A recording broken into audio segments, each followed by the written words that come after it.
саламаттык сактоо министрлигине 30 миллион сом, өзгөчө кырдаал министрлигине 20 миллион сом бөлүндү деп. Ушул каражат, бөлүнгөн каражат жетиштүүбү? Ал бүгүнкү күнгө жетиштүү, дагы керек болот. Азыр жана спецфондко деп 200 миллион сомго проект алып келтабыз. Ошону колдоп берсеңиздер, дагы керек болот го деп ойлойм. 12 апрелде 5 ири шаарда шайлоо өтөт, жергиликтүү кеңештерге. Ошонун ичинде Ош шаары менен Токмок шаары чек арага жакын жайгашкан шаарлар. Кытай мамлекети менен да бул шаардын бир топ ишкерлери тыкыз алака түзүп иштешип жүргөн шаарлар. Ушул шаарларда ушул илдет чыгып калбайт деп сиз кепилдик бере аласызбы?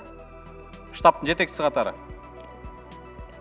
Аяктан чыкпайт деп кепилдик бере албайбыз. Себеби дегенде биз жана 144 адамдын ким менен контакт болгонун баардыгын тең тастыктап чыгалы, бизге убакыт берсеңиздер.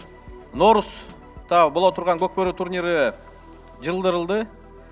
Ал жерден көкбөрүчүлөр 2 миллион сомдон командалар, эрте барып алган командалар 2 миллион сомдон чыгым болушту. Ошого карабастан биз чүнүк менен сиздердин чечимди кабыл алдык. Келаткан шайлоо боюнча айтып коеюн. Үйүндө отуруп ооруп калбайын деген адамдарды 2000 деп бир шайлоо участкасына чогултабыз азыр.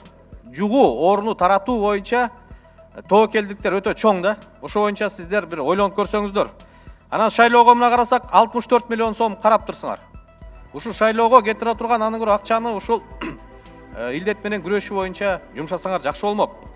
Кытай мамлекети бат жеңишке жеттик деп атат. Бул оору менен бирок карап көрөлү кандай аларда ушул жоопкерчилик, карантин менен күрөшүү жоопкерчилигин карасаңыздар, Кытай мамлекети 10 жылдан өмүр бою эркинен ажыратуу жоопкерчилиги каратылган экен. Же болсо өлүм жазасына чейин.